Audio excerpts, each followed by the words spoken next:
Дорогие друзья, приветствую вас на канале Рыболов Копатель. Сегодня у нас с вами очень необычный и очень интересный выпуск. Мы вместе с вами отправляемся в гости к одному человеку, который собрал уникальнейшую коллекцию велосипедных звонков в привязке регионально к Кёнигсбергу и к Восточной Пруссии. Желаю вам приятного просмотра, наслаждайтесь, друзья.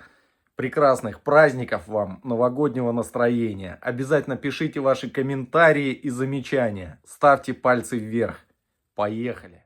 Несколько слов о том, из каких частей состоит данная коллекция. В первую очередь, это карта Калининградской области с нанесенными на нее старыми названиями городов и поселков Восточной Пруссии. Каким образом размещены звонки, об этом мы будем говорить чуть позже. Второй элемент – это вот такие стилизованные под колесо часы. Также вы можете видеть велосипедные звонки. Условный велосипед. Его мы рассмотрим тоже чуть позже. И журнальный столик с подсветкой. Часовой циферблат снова переносит нас на 100 лет назад вместе с вами, дорогие друзья. 100 лет назад, в 1921 году, в Кёнигсберге спортсменом и предпринимателем Францем Тоттенхёфером был создан Союз велосипедных дорожек. Благодаря этой организации вдоль улиц города появились дорожки для велосипедов. До настоящего времени исторические велодорожки в Калининграде сохранились только на улице Карла Маркса. В 1881 году торговец Герман Альтхоф в доме номер 5 на Параде-Плац открыл продажу велосипедов. Его магазин находился в самом центре города, напротив здания университета Альбертина. Теперь это корпус БФУ имени Канта на улице Университетской. Очень скоро новый двухколесный индивидуальный транспорт завоевал свою популярность у горожан. Через несколько лет, в 1884 году, появилась Федерация немецкого велосипедного спорта. Так, в 1886 году в столице провинции Восточной Пруссии создается велосипедный клуб «Кёнигсберг». Годом позже, в 1887 году, в Инстербурге, ныне город Черняховск, открывается велосипедный клуб «Адлер» «Орел». Возникший большой спрос у жителей Кёнигсберга на покупку и обслуживание велосипедов послужил хорошему развитию бизнеса Германа Альтхофа. В 1905 году на улицах Кёнигсберга появилась еще одна марка велосипеда – Поло, выпуск которой наладил велогонщик и предприниматель Франц Тоттенхёфер. На рулевой колонке этого железного коня красовалась эмблема с изображением всадника, играющего в поло. Также в качестве эмблемы этой марки велосипеда использовалась и более простая латунная накладка с указанием имени владельца Франца Тоттенхёфера и адреса местонахождения фирмы в доме номер 16 на Юнкерштрассе в Кёнигсберге. Ежегодно Франц Тоттенхофер приглашал всех сотрудников своей организации на велопробег из Кёнигсберга в Гросс-Хайде-Круг, сейчас поселок Взморье, в Свердловском округе. Заканчивались всегда подобные мероприятия в ресторане, в который семьи сотрудников прибывали на корабле. В обратный путь, по окончании застолья, по понятной причине, сотрудники с семьями отправлялись уже на корабле. Сведения о судьбе Тоттенхофера во время штурма Кёнигсберга и после капитуляции Германии отсутствуют, но уже в 1946 году Франц Тоттенхофер оказался в Берлине. Несмотря на свой 70-летний возраст, там он начал новое дело в доме номер 14. На Шиллерштрассе был зарегистрирован магазин и фабрика по производству велосипедов и деталей к ним. В 1952-1953 годах его фирма занималась только оптовой продажей запасных частей и аксессуаров к велосипеду. Остается только добавить, что велосипеды продавались во многих городах Восточной Пруссии. Их можно видеть на почтовых открытках, многочисленных довоенных фотографий. Можно с уверенностью сказать, что велосипедные традиции не утрачены и в нынешнем Калининграде. Доказательством чему служат тысячи поклонников двух колес, принимавших участие в ежегодном велопробеге Tour de Крans от Калининграда до Зеленоградска и обратно. Друзья, а кто из вас знал, когда был рожден велосипедный звоночек? Велосипедный звонок был изобретен Джоном Ричардом Дэдди Коутон. А патенты на велосипедные звонки появились еще в 1877 году. Ребят, такой вопрос. Вот обратите внимание на карту. И посмотрите, вот у нас, получается, города и поселки Балтийского побережья. И вообще вот эта вот зона, она не наводнена звоночками. То есть о чем это говорит? Что это обозначает? Пишите ваши доводы в комментарии.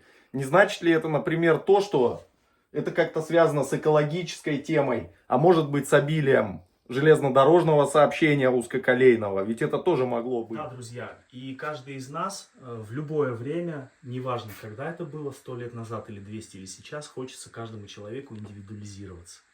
О чем я хочу сказать? Обратите внимание на эти прекрасные звоночки.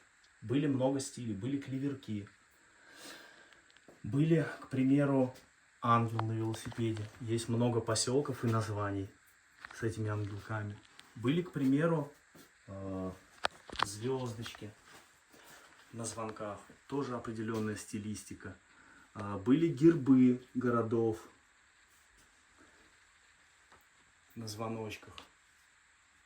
Очень красивые звоночки, на мой взгляд. Это типа охотничья тема. Олени. Давайте попробуем представить то, что мы живем все 100 лет назад, и у каждого из нас нету телефона. Ведь в то время это было средство, будем так говорить, как можно было быстро попасть из точки А в точку Б. Сейчас мы просто взяли и позвонили. А раньше этого не было, и каждый человек успешный имел велосипед. И хотел, чтобы он был индивидуальным, хотел, чтобы этот велосипед был красивый, быстрый. То есть он мог попасть быстро с точки А в точку Б. Поэтому это было движение очень развито. Были всяческие клубы, всяческие соревнования, как мы уже знаем. То есть каждый заказывал под свой поселок звоночек. Возможно, он даже жил, к примеру, в Фишхаузене, но ехал в Кёнигсберг, чтобы заказать звоночек со своим городом. Вот хочу обратить внимание, есть звоночек Дробнер, Йоркштрассе 31. Это получается улица 1812 года. То есть человек его где-то заказывал, где-то, может быть, даже у самого Тоттенхофера заказывал, в его ателье, к примеру. Это пожарная часть сейчас или нет? Это где-то рядом там находится. Вот. Это можно, в принципе, посмотреть по адресной книге. Вот мы выше видим звоночек с оленем, Шпуккин. Да? Очень красивый звонок.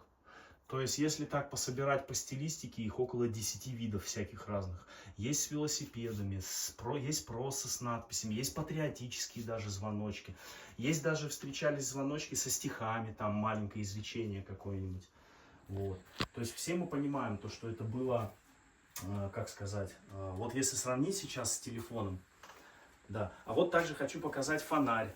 То есть, посмотрите, как прекрасно он работал. При движении...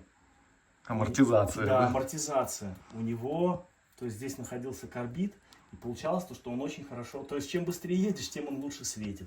Вот. Мотивация такая своего рода. Почему долго не развивались вообще велосипеды? Потому что считалось то, что это очень-очень жесткая, неприятная езда по кочкам. Но когда один гений обернул для своего ребенка колесо резиной, все поняли то, что это шикарное средство передвижения, и велосипеды получили свое развитие. Ну, вдохнули в них жизнь, и пошло, то есть вот такая мода на все это. И по сей день велосипеды это одно из уникальных средств, потому что оно не требует топлива, оно экологически чистое, оно не требует в принципе денег. Ты сел и поехал. Для здоровья хорошо, для похудения. То есть велосипед это вообще, можно сказать, за ним будущее, потому что сами видим, что город стоит весь в пробках, а на велосипеде ты можешь куда угодно попасть и когда угодно. Ребят, а знаете ли вы, что, например, на улице Карла Маркса в Калининграде до сих пор сохранилась часть велосипедной дорожки? Еще со времен Кёнигсберга. Кто живет там, наверняка вы этот участок видели и помните. Ребят, вот тут один интересный звоночек. Просто хотелось бы обратить на него внимание. Вот посмотрите, чем он необычен. Сейчас Алексей нам прокомментирует. Друзья, как вы считаете, вот тут я вижу на нем 4 населенных пункта. Хайлигенбальм, Вормдит, Цинтен, Браунсберг. Может быть, есть у кого какие догадки, почему эти населенные пункты нанесены на этот звоночек? Может быть, какое-то сообщение было, а может быть, вообще велопробег кто-то устроил? Ведь Цинтон — это довольно редкий звонок. Да, это поселок Корнево ныне. Я думаю, многие наши подписчики знакомы и неоднократно бывали там. Я человек, который увлекается приборным поиском. В основном, конечно, если велосипедный звонок попадается и он в читаемом состоянии, это бронза либо бронзовый сплав. Но вот, допустим, здесь на картографии мы видим с вами звонок Фишхаузен. Это Приморск ныне. И он стальной и покрытый, ну, хромом, судя по всему. Алексей, расскажи, пожалуйста, вот свое видение по поводу материалов. Как вообще, насколько часто они разнятся или в основном это бронзовые, как мы видим? Ну вот кто занимался когда-нибудь ремонтом звоночков вот этих, то есть вот эти все звоночки, они крепятся на карту не просто так, а у них внутри есть крепление, на которые штырек вкручивается на резьбе. И вот иногда, когда эти крепления я паял дома, я иногда начал замечать то, что с некоторых звоночков, с некоторых, не со всех, когда его нагреваешь, снутри выходит олово. Мое личное предположение было то, что не то, что экономили металл, а делали его звонким, ведь это звоночек. Мы же не забываем, тебя должны были слышать сдалека, чтобы ты не попал в аварию. Предупредительный вот этот вот. И чтобы он был звонкий, добавляли, к примеру, олово. А металлические звоночки, которые я находил когда-либо, вот, к примеру, Дропнер, тоже. Он тоже металлический, да? Да, он тоже металлический и с очень тонкого металла они. Почему? Я только потом понял, если они будут толстые, они не будут звенеть. А когда тоненький металл, он создает звон. Вот. Акустические характеристики, то есть Да, его как бы да. звуковые. То есть он звонил и предупреждал об опасности идущего, либо там... Либо То приветствовал. есть сигнал, да, может быть, кто-то почту развозил, посигналил, газетки кинул, поехал дальше. Мы же не знаем этого. Алексей, расскажи, пожалуйста, а как вообще зародилась идея создать такую коллекцию? Как ты пришел к этому? С чего все начиналось? Все выглядело очень просто. В далеком 2009 году меня попросили вскопать огород. Это было, как я сейчас помню, на Ломзе. Это остров ныне в Калининграде. И когда мы вскапывали огород, я случайно нашел звоночек. Честно говоря, даже сейчас не вспомню, какой был. Ну, по-моему, какой-то из этих. Я не придал этому значения, почистил его дома, помыл и просто оставил. Вот. Спустя некоторое время я поехал копать. Поехал за грибами, будем так говорить. Ну и проходил мимо старых фундаментов в поселке в одном. И нашел второй звоночек. Но когда я его нашел, я очень удивился, потому что один звоночек был с клевером, а другой звоночек был другого стиля, со звездочкой, по-моему, я уже и не вспомню. Я задался вопросом, а почему так происходило и вообще что это такое? Но когда я начал собирать их и начал понимать, какое огромное количество их было, сколько было стилей, сколько было всего вложено в это, я начал понимать то, что это неспроста, то, что это была целая эпопея с этими звонками, что люди собирали их и, то есть, вкладывали душу в это, как вы сами видите.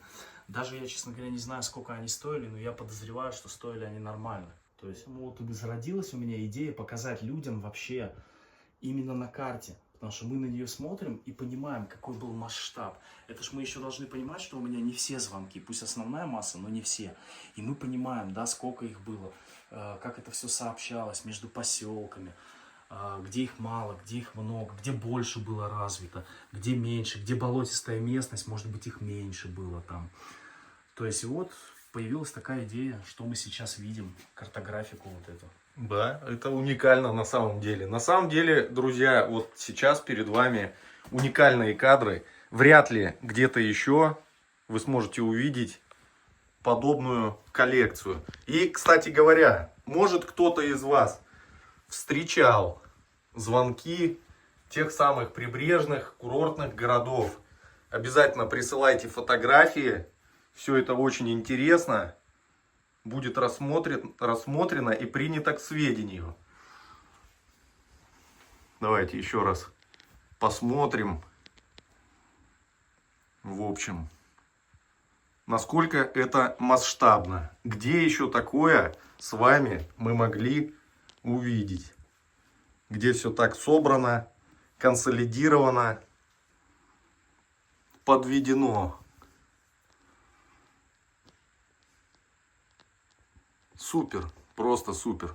Я вам скажу, ребят, вот даже просто находиться в таком помещении, прям напитываешься какой-то духом истории.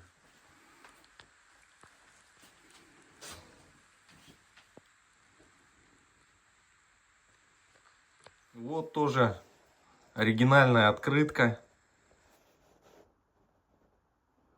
Наверное, все, кто когда-то был в Светлом, некогда Циммербуды, там есть такой поселок Комсомольский, но никто его так не называет. По-прежнему все его так и называют.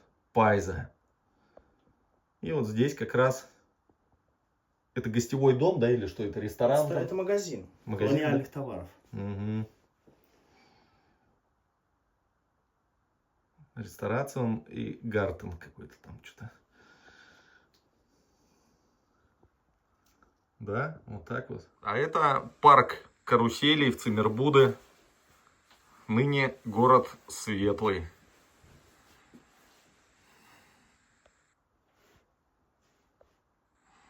Да.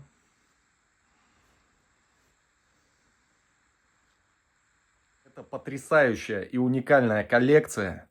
С удовольствием готова перейти в руки к новому владельцу, хозяину. По всем вопросам обращайтесь по ссылке в закрепленном комментарии на электронную почту. Пишите, рассмотрим ваши предложения. Дамы и господа, большое спасибо за просмотр.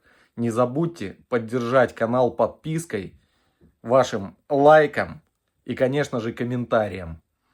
Благодарен всем, кто досмотрел выпуск до конца. Всего самого наилучшего. Пока.